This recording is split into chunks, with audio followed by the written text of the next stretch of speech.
माननीय सर्वोच्च न्यायालयाने जो आज निर्णय दिलेला आहे तो त्याचा आम्ही स्वागत करत आहोत आणि याच मुद्द्यावर आमची हीच भूमिका होती की 5 न्यायाधीशांचं जे घटनापीठ आहे त्याकडे जे 10 मुद्दे आहेत त्या 10 मुद्द्यांची सुनावणी व्हावी.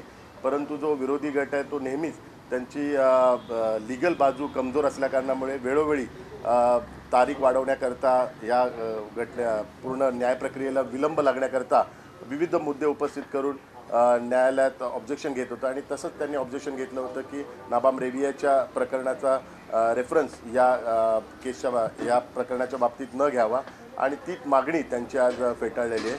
मूळ मुद्दा सोडून इतर मुद्द्यांवर लक्ष केंद्रित करण्याची त्यांची जी भूमिका होती ती भूमिका केंद्राने नाकारलेली आहे. त्यामुळे त्यांचा खोटारडेपणा संपूर्ण महाराष्ट्रासमोर उघडकीस आलेला आहे. जर त्यांची न्यायालयीन बाजू भक्कम असली असती तर त्यांनी 5 न्यायाधीशांचं जे घटनापीठ आहे त्या ठिकाणी रेग्युलर जी सुनावणी चालू होती त्या रेग्युलर सुनावणीला त्यांनी सामोरं जायला होतं. परंतु दुर्दैवाने त्या सुनावणीला सामोरं न जाता त्यांनी 7 न्यायाधीशांच्या घटनापीठाची मागणी केली.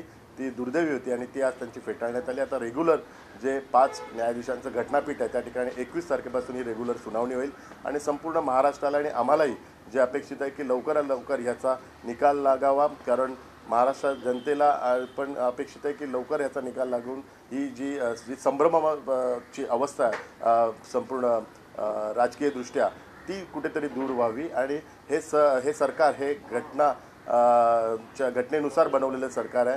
हे सरकार आहे हे घटनेला मानणारं सरकार आहे आणि कायदेशीरदृष्ट्या सर्व गोष्टींची पूर्तता केलेलं हे सरकार आहे. आपण जर पाहाल तर विरोधी जो गट आहे तो नेहमीच सगळ्याच गोष्टींवर आक्षेप घेऊन विलंब कसा होईल याचा नेहमीच आक्षेप घेत असतो. याचं उदाहरण म्हणजे इलेक्शन कमिशनकडे पण ज्यावेळी आम्ही गेलो तर त्यावेळी इलेक्शन कमिशनकडे पण आम्हाला डॉक्युमेंट सबमिट करण्याकरता अजून 1 महिन्याचा कालावधी द्या, अजून 2 महिन्याचा कालावधी द्या. त्यामुळे इलेक्शन कमिशनकडे पण, कारण इलेक्शन कमिशनकडे यापूर्वीच निकाल लागला असता परंतु विरोधी गटाने वारंवार तारखा वाढवल्यामुळे इलेक्शन कमिशनकडे पण तो निकाल विलंब लागला. परत याच विरोधी गट स्वतः सुप्रीम कोर्टकडे गेलेले की जोपर्यंत सुप्रीम कोर्टाचा निकाल लागत नाही तोपर्यंत इलेक्शन कमिशनने निर्णय न घ्यावा. परंतु सुप्रीम कोर्टाने स्वतः निर्णय दिलेला की इलेक्शन कमिशन ही एक स्वतंत्र आयोग आहे आणि स्वतंत्र संस्था आहे आणि त्यांना निर्णय घेण्याचा संपूर्ण अधिकार आहे आणि म्हणून सुप्रीम कोर्टाने त्यांची ती मागणी त्यावेळी फेटाळली. दिल्ली हायकोर्टात पण त्यांनी मागणी केली की सुप्रीम कोर्टाचा जोपर्यंत निर्णय लागत नाही तोपर्यंत चिन्हाचा आपण निर्णय घेऊ नये. ती दिल्ली हायकोर्टाने मागणी फेटाळली. त्यामुळे त्यांची कायदेशीर जी बाजू आहे ती कमतरता असल्याकारणामुळे कायदेशीररित्या त्यांच्याकडे कमी असल्याकारणामुळे वेळोवेळी तारीख वाढवण्यात, वेळोवेळी न्यायालयीन प्रक्रियेत अडथळा निर्माण करण्याचं काम ते वेळोवेळी करत आहे आणि त्यांचा हा खोटारडेपणा आज ह्या न्यायालयाच्या निकालापासून दिसून येत आहे.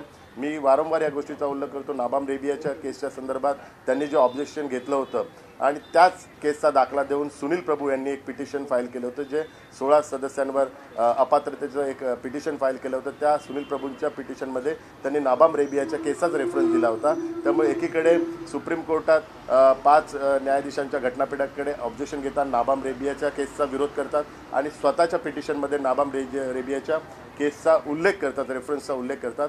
ही एक त्यांची खोटी बाजू आज न्यायालयात दिसून आलेली आहे आणि संपूर्ण महाराष्ट्राच्या जनतेलाही दिसून आलेली आहे. आणि ज्यावेळी त्यांच्या बाजूने निकाल लागत नाही त्यावेळी 2-3 दिवसापूर्वी अगोदरच येऊन महाराष्ट्रात संपूर्ण राजकीयदृष्ट्या आणि एक संभ्रमाचं वातावरण निर्माण करण्याकरता न्यायालय विकलं गेलेलं आहे, सुप्रीम कोर्ट विकलं गेलेलं आहे, इलेक्शन कमिशन विकलं गेलेलं आहे असं वक्तव्य त्यांच्या वरिष्ठ नेत्यांकडून केलं जातं आहे. त्यामुळे त्यांचा न्यायालयावर विश्वास नाही, त्यांचा लोकशाहीवर विश्वास नाही आणि ह्या संपूर्ण प्रकरणात याच इलेक्शन कमिशनच्या ज्यावेळी हिअरिंग चालू होत्या त्यावेळी इलेक्शन कमिशनच्या ऑब्झर्वेशनमध्ये ह्याच गोष्टी दिसून आल्या की त्यांनी लोकशाही प्रक्रिया फॉलो केली नाही आहे, त्यांच्या ज्या कॉन्स्टिट्यूशनमध्ये लोकशाही प्रक्रिया फॉलो केली नाही. त्यामुळे एक असंच दिसून येतं की त्यांचा संपूर्णतः लोकशाहीवर विश्वास नाही आहे, त्यांच्या कागदपत्रांवर पण दिसून येत आहे आणि त्यांच्या या संपूर्ण प्रोसेसवरून दिसून येत आहे. तर त्यांचा हा जो खोटारडेपणा आणि कायदेशीरदृष्ट्या त्यांची जी बाजू ही कमतरता आहे हे आता लोकांसमोर आता दिसून आलेलं आहे.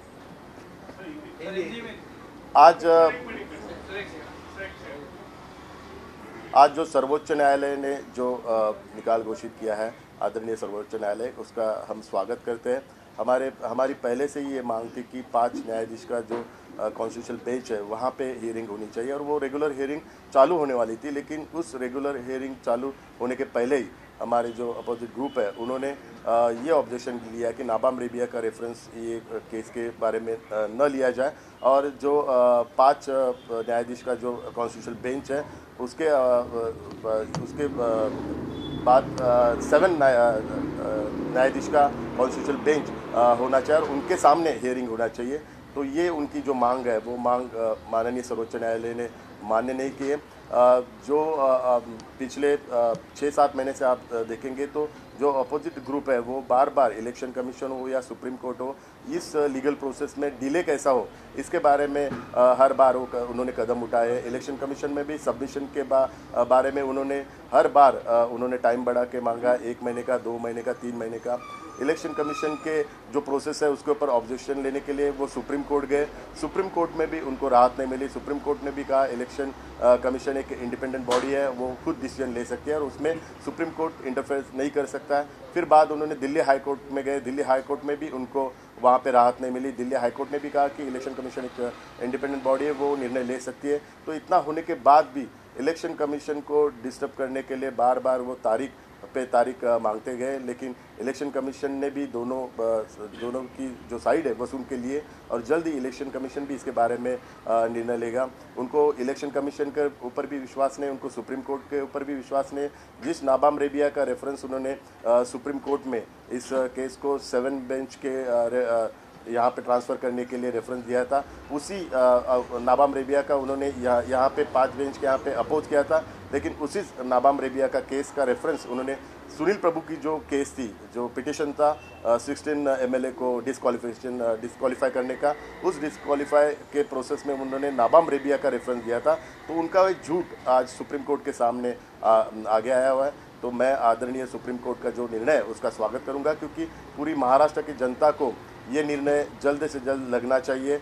ये पूरे महाराष्ट्र की जनता की मांग है, और ये पॉलिटिकल सिचुएशन है जो मिसअंडरस्टैंडिंग महाराष्ट्र की जनता में है, और जो हमारे विरोधी गट है वो महाराष्ट्र की जनता को हर बार एक मिस इंफॉर्मेशन देते हैं, क्योंकि ये घटना भाई ये सरकार है नहीं, ये पूरे घटना को फॉलो किए हुई सरकार है, कॉन्स्टिट्यूशन को फॉलो किए सरकार है, और जितने भी असेंबली के जो कानून है उसको फॉलो करके बनाई हुई सरकार है। तो आने वाले दिनों में हमारी जो लीगल प्रोसेस है और हमारी जो मांग है वो हम माननीय सुप्रीम कोर्ट के सामने रखेंगे। उनकी लीगल साइड कमज़ोर होने की वजह से हर बार वो तारीख पे तारीख ले रहे हैं, हर बार जो सुप्रीम कोर्ट के जो भी डिसीजन हो उसके ऊपर ऑब्जेक्शन ले रहे हैं। अगर वो लीगल स्ट्रांग है तो उन्होंने ऑब्जेक्शन नहीं लेना चाहिए। उन्होंने जो सुप्रीम कोर्ट की जो 5 बेंच के कॉन्स्टिट्यूशनल बेंच है उसके सामने आना चाहिए, उनके सामने उनका जो भी कहना है वो रखना चाहिए, और जल्द से जल्द इसका रिजल्ट आना चाहिए जो हमें पूरे महाराष्ट्र की जनता को अपेक्षित है। अभी 21 फरवरी को जो सुनवाई हुई है मंगलवार को कायदे के लिए, उसमें मेरिट पर फैसला जाएगा ऐसा आज कोर्ट ने कहा है। तो अभी ये मामला पेंडिंग है फिलहाल, तो ऐसा लग रहा है? नहीं, फिलहाल मामला तो ऑलरेडी 5 बेंच के जो कॉन्स्टिट्यूशनल बेंच है वहाँ पे पेंडिंग ही था। उनका ऑब्जेक्शन था कि 5 बेंच के सामने न होते हुए 7 बेंच के सामने होना चाहिए, यही मुद्दा था, और वो उनकी जो मांग थी वो सुप्रीम कोर्ट ने खारिज की है, और अभी रेगुलर जो 5 बेंच का जो कोर्ट है उसके सामने ये होगी। इसमें 3 जो इम्पोर्टेंट इशू है, नाबाम रेबिया के केस के जो घटना है और ये महाराष्ट्र में जो घटना हुई है उस थोड़े बहुत डिफरेंस भी है, और जो स्पीकर के जो पावर है, स्पीकर के पावर के जो उसकी भी डेफिनेशन के बारे में सुप्रीम कोर्ट में बहुत ही चर्चा हुई। अगर 3-4 जो सदस्य स्पीकर के ऊपर अविश्वास ठराव लाते हैं तो वो प्रोसेस फॉलो करने का, ये जो 14 डेज की नोटिस देने के बाद जो प्रोसेस है वो फॉलो करने के बाद, डिसक्वालिफिकेशन के बाद भी स्पीकर के ऊपर अगर कोई अविश्वास ठराव लाता है तो स्पीकर को अधिकार है क्या कि उनको डिसक्वालीफाई करने का, इसके बारे में भी पूरी चर्चा हुई। और लेकिन इस पूरे केस का टर्निंग पॉइंट जब भी हुआ, जब भी सीएम पद का जब भी रेजिग्नेशन दिया उस वक्त, क्योंकि फ्लोर टेस्ट के पहले सीएम पद का जो रेजिग्नेशन दिया उसकी वजह से ये पूरे केस का ही पूरा लीगल जो प्रोसेस है वो चेंज हुआ है। तो जो दो केस का प्रेफरेंस दे रहे हैं वो 2 केस का रेफरेंस केवल सीएम पद का रेजिग्नेशन देने की वजह से इसके पूरे लीगल प्रोसेस और लीगल आउटपुट इसके चेंज हुए। तो इसके लिए जो 5 बेंच का जो हमारा कॉन्स्टिट्यूशनल बेंच है इसके पूरे 3-4 मुद्दों का विचार करके निर्णय देगा। परंतु नमाम रेल्वेचा मुद्दा तुम्ही इथे अधोरेखित करताय। सर्वोच्च न्यायालयाने असं देखील सांगितलंय की हा मुद्दा ग्राह्य धरलाच जाणार आणि जेव्हा सुनावणी सुरू होईल तेव्हा हा प्रकरण जे आहे नमाम रेबियाचं ते आता ग्राह्य धरलं जाणार। त्यामुळे कुठेतरी तुम्हाला देखील हा एक झटका बसला नाही, नबाम रेबियाची जी केस आहे ती 100% पूर्ण महाराष्ट्राच्या घटनेला अनुकूल होऊ शकत नाही आहे। त्याच्यातले काही जे रेफरन्स आहेत ते रेफरन्स महाराष्ट्रातल्या घटनेला अनुकूल होऊ शकतात। म्हणून नबाम रेबियाच्या केसच्या व्यतिरिक्त 10 मुद्दे कोर्टासमोर चर्चेसाठी पेंडिंग आहेत। त्यामुळे पहिला जो मुद्दा होता नबाम रेबियाच्या केसचा त्याच्यावरच विरोधी गटाने ऑब्जेक्शन घेऊन हा 7 बेंचकडे हा रेफरन्स करावा हाच पहिला मुद्दा होता। त्यामुळे तो पहिला मुद्दा आता खोडून काढलेला आणि जे रेग्युलर 9 मुद्दे आहेत त्या 9 मुद्द्यांवर सुप्रीम कोर्टात आता युक्तिवाद होईल आणि पुन्हा याच्याबद्दल चर्चा होती। राहुल जी, कपिल सिब्बल ने एक अहम आर्गुमेंट किया है कि जब फ्लोर टेस्ट हुआ था भले ही सीएम ने रेजिग्नेशन दिया हो लेकिन फ्लोर टेस्ट के वक्त व्हिप का पालन नहीं हुआ है और इस वजह से डिस्क्वालिफिकेशन करने का जो भी निर्णय है उसका अधिकार उपाध्यक्ष को नहीं।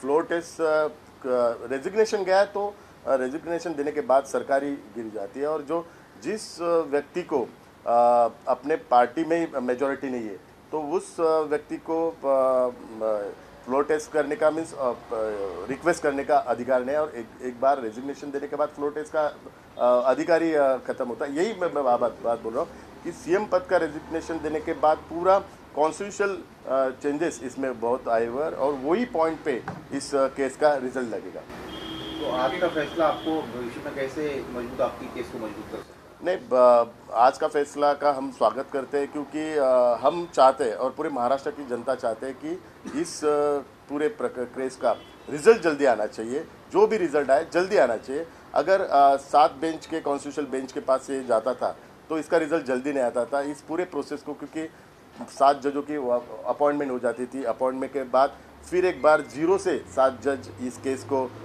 देखते थे और फिर एक बार वापस इसके ऊपर चर्चा में युक्तिवाद चालू हो जाता था। लेकिन अब 5 जो जज हैं अभी जो सिटिंग जज है उन्होंने ऑलरेडी ये पूरा केस केस की पूरी जानकारी है, पूरे केस के प्रोसेस के बारे में उनकी जानकारी है। तो हमें संपूर्ण विश्वास है आने वाले 1-2 महीने में इस केस का रिजल्ट होगा और इस केस का रिजल्ट ये ऐतिहासिक रिजल्ट होगा और पूरे देश के पॉलिटिकल सिचुएशन और पॉलिटिकल जो फैमिली है जो रीजनल पार्टी चलाती है उनके लिए एक सबक रहेगा। Thank you.